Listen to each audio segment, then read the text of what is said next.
EBS-260 large character portable inkjet printer is a one-of-a-kind handheld inkjet printer. In this video, you will see a general overview of the capabilities of the EBS-260. The EBS-260 can print on just about any surface, including metal, glass, paper, textiles, including t-shirts and other porous materials, cardboard, shrink wrap, rubber, wood, and just about any other surface you can imagine.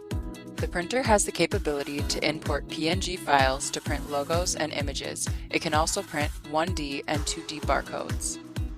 The print head on the EBS-260 prints at a resolution of 16 dots per inch with a maximum of 32 dots high. Font sizes range from a minimum of 0.39 inches tall to a maximum of 2.2 inches tall. The printer can be programmed to print multiple lines in a single swipe, with a maximum of 5 lines per swipe. For precise positioning, the EBS-260 is equipped with a laser that allows the user to properly align the printer before beginning the next print.